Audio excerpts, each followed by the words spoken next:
오늘은 우리 교단이 정한 교회 교육 주일입니다. 또 7월은 교회 교육의 달이기도 합니다. 그래서 오늘과 다음 주 2주간에 걸쳐서 올해 우리 교단이 정한 교육 표어죠. 성결을 경험한 사람들이란 제목으로 함께 말씀을 나누려고 합니다. 이 자녀를 교육시킨다는 건 나라나 민족이나 혹은 시대를 초월해서 모든 부모에게는 최고의 관심사 중에 하나입니다. 특별히 우리 대한민국 부모들은 날마다 이 성장하는 사교육 시장, 요즘엔 아이들이 줄었는데 아이들 숫자가 줄어서 사교육 시장이 줄어들 것 같은데 1인당 드는 비용은 여전히 높아가고 있습니다. 전체 시장이 위축되는 가운데에도 이 교육 시장만큼은 별로 줄지 않고 앞으로는 줄 것 같지만 현재까지는 부모들의 교육에 대한 관심을 그대로 보여준다 이렇게 말할 수 있습니다. 그런데 나라마다 사실은 공부하는 방법도 다양합니다. 여러분들은 어떤 방법으로 공부하셨는지 모르겠지만 제가 볼 때는 우리 대한민국의 대표적인 공부 방법이 3가지 있다고 생각이 듭니다. 필기, 암기, 실기. 그래서 저는 지금도 기억이 나는데요. 방학 숙제로 저희 고등학교 때 선생님이 큰 종이를 몇 장씩 나눠주고 그거를 앞뒤로 채워오라는 숙제를 내준 적이 있습니다. 뭘 채우느냐 하면 그냥 쓰는 겁니다. 외우면서 쓰는 거죠. 그냥 암기 과목, 우리는 소위 말해 암기 과목이라는 게 있고 기초 과목이라는 게 사실은 그런 구분은 없는데 우리가 그렇게 만든 거죠. 수험생 입장에서. 그리고 그냥 씁니다. 처음부터 끝까지 쓰고 동그라미 하고 그걸 연필로 볼펜으로 그냥 막 낙서처럼 가득히 쓰면 공부 많이 했다고 생각하던 시절이 있었습니다. 그리고 암기하는 거죠. 내용을 통째로 외우는 겁니다. 많이 외울수록 높은 점수가 나오는 건 당연하고요. 더더군다나 지금은 대학교까지도 필기와 암기는 아주 중요한 도구는 달라져서 PDA나 노트북이나 스마트폰으로 녹음, 녹화, 필기, 녹취를 할지언정 교수님의 말씀을 그대로 암기하는 학생이 고득점 받는 것은 여전히 유효한 현실입니다. 여기에 대해서 이제 많은 분들이 비판하기도 합니다. 그러나 교육의 방법은 장단점이 있을 뿐이지 뭐가 하나가 더 좋고 악하고 선한 방법은 없다고 생각합니다. 우리나라의 이런 암기식 교육은 우리로서는 개선해야 된다, 고쳐야 된다 얘기하지만 미국의 오바마 대통령은 우리의 방식을 최고라고도 얘기한 적이 있어서 논란이 된 적도 있습니다. 왜냐하면 암기 교육의 장점이 있습니다. 그것은 가장 많은 지식을 가장 짧은 시간에 가질 수 있다는 장점이에요. 아주 집중적으로 고도의 지식을 단기간에 넣을 수 있는 것은 암기입니다. 그래서 미취학 아동들이 우리나라 아이들은 일반적이지요. 전 세계 200개 나라의 도시 정도는 거의 다 외우고 있지 않습니까? 또 그 복잡하고 긴 공용 이름을 우리나라 어린 남자아이들은 줄줄줄 꿰고 다닙니다. 이 암기하는 능력, 이것은 그것도 연습에 통해서 이루어지지만 암기가 중요한 나라이기도 한 거죠. 반면 미국이나 다른 나라들은 이 발표하는 문화가 익숙해져 있습니다. 그래서 자기가 조사해온 것을 보드나 아니면 멀티미디어를 이용해서 이렇게 프레젠테이션 하는 것. 지금 우리나라 교육도 많이 그런 방법을 수용하고 있지만 자기가 조사한 것을 발표하는 교육의 방식도 있습니다.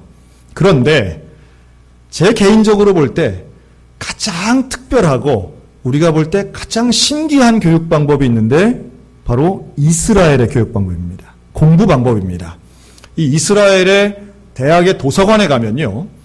조용히 책을 읽는 모습보다 말 그대로 우리나라의 축구장이나 야구장 온 것 같이 와글와글 떠드는 게 대부분 이스라엘 도서관의 풍경입니다. 제가 이렇게 말씀드리면 어느 정도겠지라고 하지만 혹시 인터넷이나 지금 말고 나중에 동영상을 보시면 정말 깜짝 놀랄 장면들을 보실 겁니다. 이 이스라엘의 청년들이 둘씩 마주 앉아서 계속 이야기하는 거예요. 이걸 뭐라고 하냐면 이걸 하브루타라고 말합니다. 하브루타는 원래 동반자, 같이 하는 사람 이런 뜻인데 하브루타의 교육 방식은 같이 마주 앉아서 대화하며 토론하는 공부 방법을 이야기합니다. 그래서 내가 알고 있는 것을 상대방에게 설명하고 상대방이 아는 지식을 역시 설명을 들으면서 지식의 양을 늘려가고 논리력을 키우는 공부 방식입니다.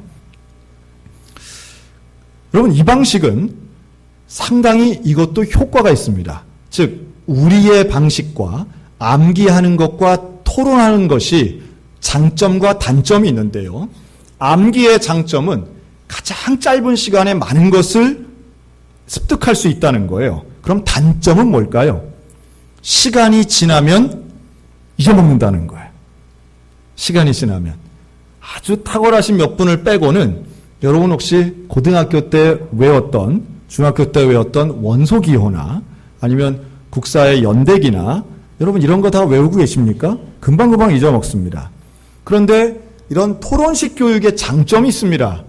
자기가 설명하고 상대방을 설득하고 납득하기 위해서 토론했던 것은 여간에선 잊혀지지가 않는 거예요. 그때 사용했던 통계나 수치 같은 거는 잘 잊어먹지 않습니다. 지식이 오래 갑니다. 반면 단점이 있습니다. 이런 토론식 수업을 통해서 지식을 얻으려면 긴 시간이 필요합니다. 준비하는 시간도 오래 걸리고 또 지식의 양보다 너무 많은 시간을 여기다 쏟아 부어야 되기 때문에 어떤 효율적인 면에서는 좀 떨어질 수 있습니다. 장단점을 잘 골고루 받으면 좋겠는데 좀 차이가 있다 생각이 들어요. 그래서 우리나라식 교육은 대개 한국, 중국, 일본이 사용하고 있고요. 이런 토론식 대화 교육을 이제 이스라엘과 유럽이 사용하고 있는 걸 우리가 알 수 있습니다. 그런데 이런 교육 방식, 특별히 대화하는 교육 방식은 성경에도 나옵니다. 내 자녀에게 부지런히 가르치며 집에 앉았을 때든지 길에 행할 때든지 누웠을 때든지 일어날 때든지 이 말씀을 강론하라 그랬거든요. 그런데 이 강론이라고 하는 것은 더불어 대화하며 가르치는 걸 의미합니다. 아마 대화의 중요성을 모르시는 분은 없을 겁니다. 누구나 대화하는 건 참 중요하고요. 특별히 가정 안에서의 대화는 참 중요합니다.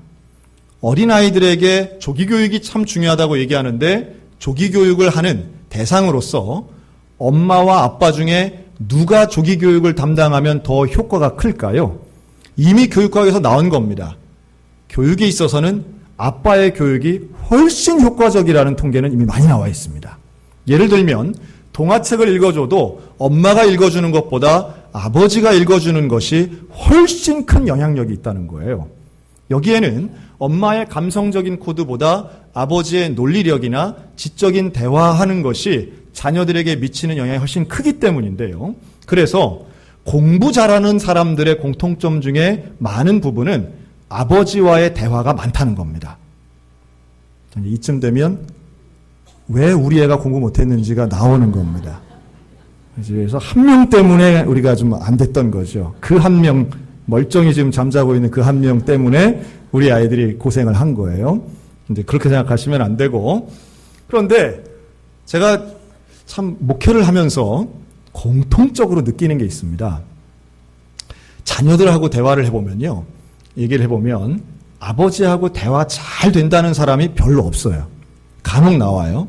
그런데 재밌는 것은 아버지들에게 물어보면 정말 많은 분들이 대화를 많이 한다고 얘기합니다. 저도 아버지인데 대화를 많이 한대요. 자기는 자녀들이랑 대화를 많이 한대요. 열심히 한대요. 특별히 교회 안에 계신 분들은 그런 대답이 더 높습니다. 그런데 그 자녀들은 생각이 좀 달라요. 왜 그럴까요? 그 대화의 모습을 보면 답이 나옵니다. 1시간을 이야기하면 누가 주로 말해요? 아버지들이 말합니다. 1시간을 말하면 59분 아버지가 얘기하고요. 아들은 1분 동안 뭐 얘기하는지 아세요? 네 합니다. 그러면 그게 대화입니다. 그게 과연 대화일까요? 그러면 왜 그렇게밖에는 대화가 안 될까요? 사실은 불행하게도 우리의 아버지들도 대화하지 못했기 때문입니다. 내 아버지하고 대화한 적이 없는 거예요. 대화라고 하는 것은 최소한 반반 돼야 됩니다. 내가 말하고 나도 들어야 되는 겁니다. 그런데 불행하게도 우리 대한민국의 문화에는 뭐가 있냐 하면 어디 젊은 사람이 말대꾸야. 어디 똑바로 쳐다봐. 어른 말을 들어야지. 우리에게는 어른 말을 듣는 문화가 있습니다. 나쁜 것은 아닌데 그 문화는 많은 경우에 온전한 대화를 가로막을 때가 있어요. 그래서 교회는 더더구나 그렇습니다. 제가 볼 때는 교회 안에서도 대화하기가 참 어려운 부분이 있습니다. 젊은이들의 나보다 나이가 어린 요즘 연예인들 보니까 더 심각하더라고요. 여러분 그 방송에 나오는 20대, 30대, 40대 연예인들이 한 살 차이만 나도 형님 하고 허리를 90도로 숙이는 그 모습은 대화는 오고 가는 게 아니라 일방적인 거야. 윗사람이 얘기하면 넌 들어야 돼. 라는 묵계적인 메시지를 곳곳에 주고 있지 않나 하는 생각이 듭니다. 여러분 가정 안에서 온전한 대화, 이 하브루타의 교육 방식이 있으려면 들을 수 있어야 됩니다. 듣는 것은 그냥 듣는 게 아니라 공감해 줘야 되는 겁니다. 우리 많이 듣잖아요. 아침마당 뭐 이런 데 보면 항상 나오잖아요. 그랬구나 뭐 말하라고 그러고 상대방의 말 뒷부분을 따라하라고 그러고. 그러나 그 근본에는 우리가 원하고 있는 것은 바로 내 자녀에게 강론하라. 내 자녀에게 복음에 대해 가르치고 하나님에 대한 진리에 대해서 가르치는 의무가 부모에게 있는데 이게 유효하기 위해서는 대화해야 된다라고 하는 겁니다. 말은 쉬운데 실제로 어렵죠. 저도 두렵습니다. 여러분들이 예배 끝나고 우리 아이들에게 가서 야, 목사님하고는 대화 어떻게 되냐 물어볼까 봐. 물어보세요. 그런데 대화라고 하는 것은 사실은 상대적인 것이고 시간이 들어가고 애쓰는 희생도 들어갑니다. 그런데 중요한 건 또 하나, 어떤 내용을 가지고 대화하느냐도 참 중요한데요. 사랑하는 성도 여러분, 우리의 가정교육이 믿음 중심, 복음 중심, 성경 중심의 교육이 되시기를 주님의 이름으로 축원합니다. 그리고 그러기 위해서는 한번 따라 하실까요? 나의 신앙을 설명하자. 여러분, 신앙을 설명할 수 있으셔야 됩니다. 내가 믿고 있는 바를 설명할 수 있으셔야 돼요. 1차적으로는 나 자신에게도 설명할 수 있어야 되고 그 다음은 내 가족들에게 설명할 수 있어야 됩니다. 내가 무엇을 믿는지, 내가 어떻게 믿게 되었는지, 그 믿음이 나에게 어떤 의미가 있는지 우리는 설명할 수 있어야 됩니다. 제 개인적인 얘기를 하면 저는 지금도 기억이 생생합니다. 제가 처음으로 교회 나왔던 날이 지금도 생생합니다. 초등학교 때였어요. 그런데 제가 하나님을 언제부터 믿게 됐느냐 하면 제가 그 교회에 처음 나간 날 15분 만에 하나님 믿게 됐습니다. 자, 그러면 와, 기적이다 이렇게 생각하시겠죠? 저희 반 맡으신 선생님이 그러시는 거예요. 새신자들을 모아서 처음 등록한 아이들에게 그렇게 말합니다. 이 모든 세상은 하나님이 창조하셨어. 여러분, 그게 저는 믿어지더라고요. 어린 나이지만 그래, 하나님이 누군가 창조하지 않으면 이게 어떻게 있겠어? 이런 생각이 드는 거예요. 너무 쉬웠습니다. 하나님의 존재를 믿는다는 건 너무 쉬운 일이었어요, 저한테는. 자, 그런데 시간이 지나고 1년, 2년 교회를 다니면서 정말 믿기 어려운 말이 있었습니다. 하나님이 천지를 창조하셨다는 건 믿기가 쉬웠는데 뭐가 어려웠느냐 하면 예수님이 나를 위해 십자가에 달려 돌아가셨고 그것 때문에 나는 죄사함을 받았다. 이건 하나도 믿어지지가 않더라고요. 아마도 여기 계신 분들 중에 나는 하나님이 계신 걸 믿어. 그러니 나도 예수님을 믿는 거야. 그러니 나는 구원받는 거야 라고 생각하시는 분들이 있다면 잘 점검해 보시기 바랍니다. 천지창조를 믿는 것과 십자가 복음을 믿는 것은 같은 하나님이지만 다른 내용이라고 하는 거예요. 예수님이 십자가에 달려 돌아가셨는데 그게 2000년 전에 일어난 일이에요. 그런데 그게 어떻게 나하고 상관이 있느냐? 전 이게 이해되지 않고 믿어지지 않았습니다. 여러분, 이게 믿어져야 구원받습니다. 이게 믿어지는 것이 기적 중의 기적인 줄로 믿습니다. 천지창조를 믿는 것은 조금 과장되게 얘기하면 타종교에도 있습니다. 아니, 무속인들도 신적 존재를 인정합니다. 우리가 믿는 하나님은 우리는 존재만을 믿는 것이 아니라 나와의 관계를 믿는 거예요. 존재를 믿는 것은 쉽습니다. 그러나 관계를 믿게 되는 것은 기적과도 같은 일입니다. 복음을 믿는다는 것은 나와 예수님이 관계 있다는 것을 믿는 일이고 인정하는 일입니다. 청소년기에 그게 제가 참 괴로웠어요. 매주마다 듣는 이야기인데 예수님, 십자가, 구원, 복음, 회개. 그런데 나는 하나님을 믿는 건 확실한데 이 복음이 믿어지지 않는 거예요. 고민이 됩니다. 기도합니다. 그리고 1987년 7월 여름 수련회에 참석을 했는데 그 여름 수련회 때 놀라운 경험을 합니다.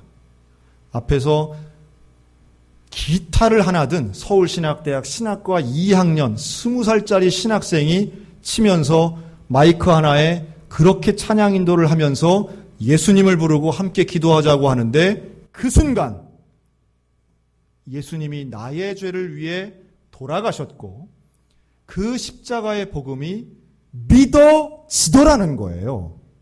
할렐루야. 여러분, 이 믿어지기 위해서 저도 노력은 했습니다. 하지만 믿음은 노력으로 주어지는 것은 아닙니다. 믿음은 전적인 하나님의 은혜입니다. 그런데 그 은혜를 구하는 노력은 우리 모두가 해야 할 노력입니다. 간절히 기도하기도 하고 몸부림치기도 하고 그 예수 그리스도를 만나기 위해서 때로는 금식하기도 하고 성경을 읽기도 하고 집회에 참석하기도 하는 거예요. 그런 가운데에 하나님이 은혜를 주시는데 그 은혜는 다른 은혜가 아니에요. 그 은혜는 전적으로 예수님의 십자가 복음이 믿어지는 것이 은혜더라는 거예요. 여러분, 이 은혜가 여기 있는 우리 소양교회 모든 성도들에게 임하시기를 주님의 이름으로 축원합니다. 제발 부탁입니다. 그 믿음이 없으면서 믿는 척 하지 않으셨으면 좋겠어요. 안 믿어지면 정말 하나님 앞에 간절히 기도하셨으면 좋겠습니다. 정말 죄송한데 제 눈에 몇 분이 보여요. 몇 분이 보여요. 직분이 있는데도 예수님에 대한 그 믿음, 그 신앙이 없이 교회 생활 하시는 분들이 보일 때 저는 참 마음이 아파요. 열심히 교회 생활하고 충성하고 봉사하는 데에도 나와 예수님과의 관계가 믿어지지 않는 분, 얼마나 안타깝고 불쌍한지 몰라요. 여러분, 이게 믿어지는 게 우리의 삶을 변화시키는 능력이 시작되는 시점인 줄로 믿습니다. 내가 예수 믿고서 나의 삶이 변했네. 여러분, 여기에는 예수님을 믿는 게 중요한 거예요. 예수님을 믿으면 우리의 삶은 분명히 변화됩니다. 왜냐하면 예수님이 내 안에 계시고 내 죄가 회개를 통하여 내가 정결한 사람이 무엇인가를 깨닫게 되면 그때부터는 내 속에서 거룩의 능력이 시작되기 때문입니다. 여러분, 거룩의 능력을 사모하시기 바랍니다. 구원받은 사람은 자연스럽게 거룩함의 능력을 따라가는 거예요. 제가 한번 말씀드렸죠? 제가 그 1987년도 성령을, 그 예수님에 대한 믿음의 확신을 가진 이후에 저에게서 일어난 변화는 바로 언어의 변화였습니다. 그때부터 지금까지 저는 욕을 하지 않습니다. 너무 신기한 일이었어요. 예수를 믿어지면 나는 이제부터 구원받은 사람이다. 나는 하나님의 자녀다. 여러분, 이 깨달음이 오자 하나님의 자녀답게 살아가는 게 무엇일까라고 하는 고민이 들더라고요. 하나님의 자녀답게 살아가는 것은 성경대로 살아가는 것이고, 그러니까 성경 보는 거죠. 하나님의 자녀답게 살아가는 것은 죄를 짓지 않고 거룩하게 살아가는 것이야. 그러니까 죄라고 생각하는 나쁜 것들을 끊어버리려고 노력하는 겁니다. 너무 자연스러운 거예요. 여러분, 술과 담배를 왜 우리의 신앙의 선배들이 하지 않습니까? 성경에 나오기 때문이 아니라 거룩하게 살려 할 때에 나오는 개인적인 노력의 발로였던 거예요. 하나님 말씀대로 살려 하니까, 거룩하고 깨끗하게 살아보려고 하니까 정직해야 되고 성실해야 되고 정결한 삶을 추구하더라는 거죠. 로마서 12장 2절, 너희는 이 세대를 본받지 말고 오직 마음을 새롭게 함으로 변화를 받아 하나님의 선하시고 기뻐하시고 온전하신 뜻이 무엇인지 분별하도록 하라. 저는 이 말씀 중에 이 세대를 본받지 말고가 참 중요하다고 생각합니다. 예수를 믿으면 이 세대를 본받지 않게 됩니다. 이 세대가 아니라 예수님을 본받게 될 줄로 믿습니다. 여러분, 이 세대는 어떤 세대입니까? 성경의 말씀을 진리로 인정하지 않는 세대예요. 이 세대는 안타깝게도 다수의 생각이 진리라고 옳다고 생각하는 시대입니다. 아무리 과거에는 잘못되었다고 선포된 이야기라도 사람들의 생각이 달라지면 진리도 달라진다고 보는 세대예요. 대표적으로 간통죄 같은 것이 있습니다. 여러분, 왜 간통죄가 사라졌다고 생각하십니까? 여기에는 많은 사람들이 그걸 죄로 보지 않아야 된다는 의사가 들어있는 겁니다. 양자가 합의하면 죄가 아니라는 거예요. 배우자가 부정을 해도 본인 성인들끼리 성관계 합의하에 있으면 죄가 아니라고 하는 생각들을 다수가 갖고 있는 시대입니다. 그럼 우리는 어떻게 해야 될까요? 여러분, 우리는 소수라도 하나님 편에 서 있어야 될 줄로 믿습니다. 이게 올바른 게 아닌 줄 알면서도 사람들은 본성에 따라 죄를 죄로 아니라고 판단하고 있습니다. 여러분, 가정교육에 있어서 가장 중요한 것은 저는 거룩함의 능력이 가정 속에서 발휘될 때에 가정교육이 이루어진다고 믿습니다. 거룩함의 능력이 어떻게 이루어질까요? 저는 자녀들과 이런 대화하는 부모를 꿈꿉니다. 아들아, 나에게도 숱하게 많은 유혹들이 있었단다. 그러나 나는 너에게 부끄럽지 않다. 부자가 아니라도 부끄럽지 않고 많이 배우지 못해서도 부끄럽지 않아. 나는 네 엄마를 가장 사랑하고 나는 우리 자녀들을 위해 충성하고 우리 가정을 위해 거룩한 삶을 살았단다. 왜? 우리는 예수를 믿는 부모니까. 누구보다 잘 아는 사생활이 공개되는 가정에서의 거룩함은 누가 뭐라 해도 자녀들이 존경하는 부모는 거룩함의 능력을 발휘하는 부모라고 저는 믿습니다. 그리고 그 거룩함은 구름 위에 떠 있는 게 아니에요. 내 부모가 정직한지, 내 부모가 성실한지, 내 부모가 성적으로 온전한지 가족은 다 알고 있습니다. 여러분, 이런 부분에서 우리가 몸부림치며 하나님이 말씀하시는 거룩한 삶을 살기 위해 노력하며, 여기 또 하나 중요한 게 있어요. 아까 말씀드린 온전한 대화가 이루어지려면 나의 거룩함이 정죄의 도구가 되어서는 안 됩니다. 제가 늘 하고 있는 기도입니다. 저희 아이들이 볼 때에도 하나님, 우리 아이들에게 제가 목사로 보이지 않고 그리스도인으로 보이게 해달라고 저는 기도합니다. 목사님이니까 그런 거지. 목사님이니까 나랑은 달라. 이게 아니라 우리 아이들에게도 저는 제 약점을 그대로 노출합니다. 애헴하지 않으려고 애를 씁니다. 때때로 저는 가르치고 싶은 마음이 막 올라올 때, 너희 그러면 안 돼, 이런 말을 하고 싶을 때 막 올라올 때 저는 사정하려고 노력합니다. 여러분, 명령하지 마시고 사정하는 부모님들 되셨으면 좋겠습니다. 명령은 통하지 않습니다. 정죄도 통하지 않습니다. 오히려 눈물의 기도가 효과가 있습니다. 하나님도 그러셨던 분이에요. 예수님이 그 방법을 쓰신 거죠.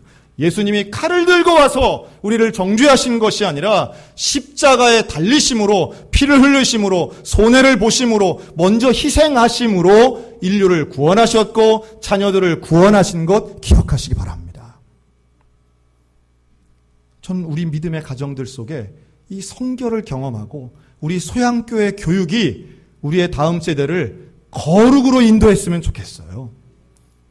이 시대의 리더가 되는 건 두 번째고, 먼저 예수님을 믿음으로 그 예수 그리스도가 가신 그 길을, 그 십자가의 길을 나도 가겠습니다라고 고백하며 손해를 보더라도 믿음의 길 걸어가는 자녀들이 되기를 간절히 소원합니다. 이제 우리 내일부터 여름 수련회 합니다. 그런데 이 수련회 가운데 여러분 기도 많이 해주세요. 다음 세대 숫자가 줄어들고 있지 않습니까? 지금 처음으로 이제 1년에 한 달에 10,000명 이하, 출산율 1.0 이하로 내려갑니다. 아이들이 없어요. 아이들이 없는데 복음화율은 더 낮아요.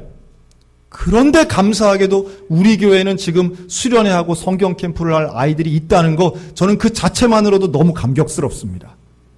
그런데요, 이 아이들 잃어버리기 싫습니다. 잃어버리고 싶은 마음 요만큼도 없습니다. 아차하면 잃어버리는 겁니다. 여러분 잘 아실 거예요. 교회를 떠나는 게 하나님 때문입니까? 교회 안에 있는 어른들 때문입니까? 우리들 때문에 떠나간 아이들이 정말 많다는 것 아셔야 됩니다. 오해도 있겠죠. 억울한 것도 있겠죠. 내가 언제 애들을 쫓아냈냐? 그 마음 저도 듭니다. 그런데요, 대부분 교회를 떠난 청년들이 하는 이야기가 그거예요. 교회 안에 있는 어른들, 교회 안에 있는 성도들 가짜더라. 가짜더라. 말은 그럴듯한데 진짜 그리스도인들이 아니더라. 그래서 나는 예수님 못 믿겠다. 이러고 떠난 사람들이 얼마나 많은지 몰라요. 저는 그 시작점 가정이라고도 봅니다.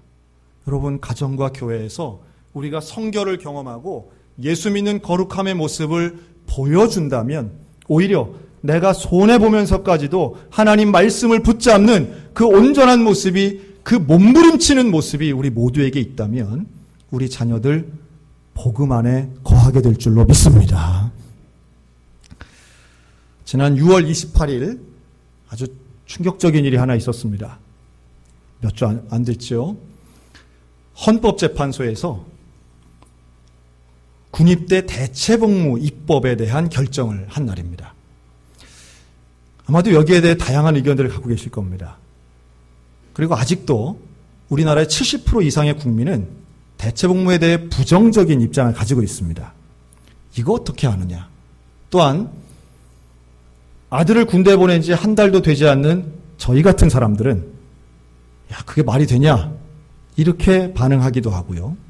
또 많은 분들은 이 용어 자체에 대한 거부감이 있습니다. 양심적 병역 거부.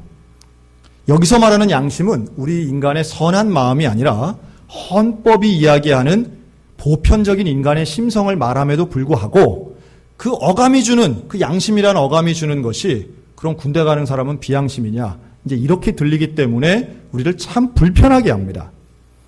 국민 대다수가 원치 않고 또 논리적으로도 아직까지 받아들일 준비가 돼 있지 않음에도 불구하고 왜 헌법재판소는 이런 결정을 했을까?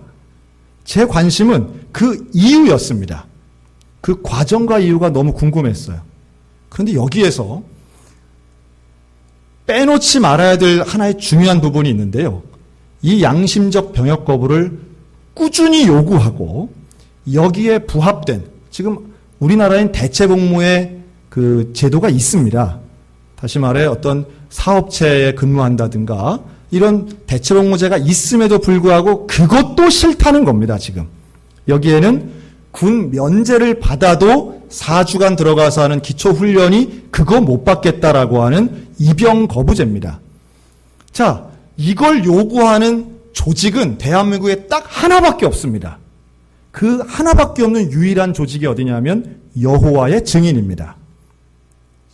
18만 명밖에 되지 않는 이 여호와의 증인의 요구가 헌법재판소에서 받아들여진 겁니다. 850만 기독교인들이 다 이단이라고 치고요. 이단이라 얘기해서 그들을 완전히 선을 긋고 대한민국의 대부분의 사람들은 여호와의 증인에 대해 우호적인 사람 그렇게 많지 않습니다. 그럼에도 불구하고 이게 어떻게 통과됐을까? 먼저 이 여호와의 증인들이 왜 반대하는가를 간략하게 얘기하면 이들은 우상 숭배 그리고 평화 논리를 핍니다. 그래서 전쟁을 해도 안 되지만 국계에 대한 경례도 안 되고 수혈도 거부합니다. 피가름이라고 해서 그걸 안 된다고 하지요. 또 집총을 거부할 뿐만 아니라 입영도 거부합니다. 단순히 총을 만지는 것도 안 되고 군대에 가는 것도 안 됩니다. 격례하는 것도 안 됩니다. 이들은 극단적이게도 생일 파티에 케이크에 있는 촛불을 불어 끄지도 않습니다. 그런 행위 자체도 우상숭배의 일환이라고 보기 때문입니다. 그런데요, 이들의 교리는 전혀 우리가 인정할 수 없습니다. 구원론, 종말론 분명히 이단이 맞습니다. 여러분, 그런데 이들이 주장하는 이런 대체복무가 어떻게 통과됐을까라고 하면 최소한 법률을 전문으로 다루고 있는 판사들, 검사들에게는 이 요구는 하루아침에 이루어진 게 아니라는 게 중요합니다. 그리고 이들은 대체복무제를 6.25 때부터 주장해 온 사람들이에요. 이들은 일제강점기에도 총을 들지 않는다는 이유로 일제시대에도 투옥됐던 사람들입니다. 1912년도에는 아예 여호와의 증인에 15살 이상 남자들 대부분이 투옥된 적도 있어요. 여러분, 60년대, 70년대에 군대를 거부한다는 건 한국 사회에서 있을 수 없는 일이었습니다. 이들 중에 군대 영창에서 죽은 사람도 숱하게 많고요. 지난 60년 동안 병역을 거부해서 군대 영창을 포함해서 교도소에 간 사람이 2만 명이나 됩니다. 자, 이쯤 되면 그래도 우리는 할 말이 있습니다. 대체복무보다 교도소 가는 게 맞지 않느냐? 교도소를 가면 되지. 왜 그거 반대하느냐라고도 말할 수 있습니다. 그런데요, 교도소를 간다는 것은 범죄자가 되는 것이고 이들은 시험에 합격하고도 공무원이 될 수 없었습니다. 사법연수원에 합격하고도 이들은 판사검사 자격을 얻을 수 없었습니다. 4주간의 군사교육을 거부한 이유 때문에 이들이 포기하고 잃어버리고 놓쳐야 되는 특권, 혜택은 너무도 큰 것들이었어요. 자, 이 기간이 60년이었습니다. 이걸 우리들은 잘 보지 못했습니다. 우리들은 그저 이해할 수 없는 괴짜 같은 그런 이단들, 말도 안 되는 고집 피우는 이단들이라고 생각했지만 법률 전문가들 입장에서는 꾸준하게 일관성 있게 자신들의 원리를 이야기하고 사회적인 혜택을 한순간에 사라져도 감내하는 이들을 진정성 있게 봤다는 게 중요합니다. 여러분, 변화는 그냥 일어나지 않습니다. 변화는 손해보는 일, 희생하는 일이 있을 때 일어나더라고요. 제가 지금 이단을 옹호하는 게 아닙니다. 제가 무슨 여호와의 증인으로 가십시오 이 말도 아닙니다. 제가 그 뉴스와 함께 관련 기사들을 연구하면서 제가 내린 결론이 이거예요. 이단조차도 자기가 믿는 신념 때문에 희생하고 손해보는 것을 마다하지 않는데 과연 나는 복음 때문에 예수님 때문에 내가 누려야 할 거를 손해본 적이 과연 있는가라는 질문을 한 겁니다. 아들이 변호사인데 사법고시 합격했는데 복음 때문에 그 권리를 내려놔야 된다고 하면 여러분은 어떻게 하시겠습니까? 아들이 좋은 직장 다니는데 딸이 돈벌이를 잘하고 있는데 그 직장은 포기해야 될 것 같아. 복음 때문에 그렇다라고 하면 여러분, 이건 절대로 쉬운 이야기가 아닙니다. 우리가 거룩하게 산다는 것은, 예수님이 원하시는 삶을 산다라고 하는 것은 내가 좋아하는 일만 하는 것은 결코 아닙니다. 때로는 손해보고 우리는 이것을 십자가를 진다, 믿음의 고난의 삶을 산다라고 말할 수 있습니다. 하나님이 우리에겐 분명히 큰 복을 주셨지만 그 구원이라고 하는 큰 복을 받아서 복된 삶을 누리기 위해서는 우리에게는 대가의 집을, 십자가를 지는 삶이 마땅히 있어야 된다는 말씀이에요. 그것을 본문은 이렇게 말합니다. 하나님 앞에 열매 맺는 삶은 우리의 믿음 위에 덕, 지식, 절제, 인내, 경건, 형제 우애, 사랑을 더하라고 말씀하는 거죠. 이 덕목들은 하나같이 예수님을 닮아가는 덕목들입니다. 그리고 이것은 우리의 믿음의 생활 가운데, 일상의 삶 가운데 드러나지는 것들입니다. 내 이득을 위하여 다른 이들을 미워하고 참지 못하고 절제하지 못하면, 덕을 세우지 못하면 우리는 아직 먼 겁니다. 자녀의 교육이 무엇이 성공한 것인가? 우린 다시 한번 따져 보아야만 합니다. 사회를 변화시키고 싶고 시대를 변화시키고 싶은 건 구호로 되는 것이 아니라 예수의 복음 앞에 내가 먼저 희생하고 헌신하겠습니다, 복음 따라 살겠습니다라고 하는 내 결단이 있어야 하고, 사생활에 변화가 있어야 하고, 자녀들 보기에도 부끄럽지 않은 거룩한 삶을 살 때에, 그런 교육을 통하여 시간은 걸리겠지만 하나님의 나라가 이 땅에 임하게 될 줄로 믿으시기 바랍니다. 사랑하는 성도 여러분, 예수님을 믿으십시오. 사랑하는 성도 여러분, 예수님을 믿은 자답게 사십시오. 그리고 그 믿음의 유산을 자녀들에게 설명하고 거룩의 삶으로 살아가는 우리 믿음의 성도들 다 되시기를 주님의 이름으로 축원합니다.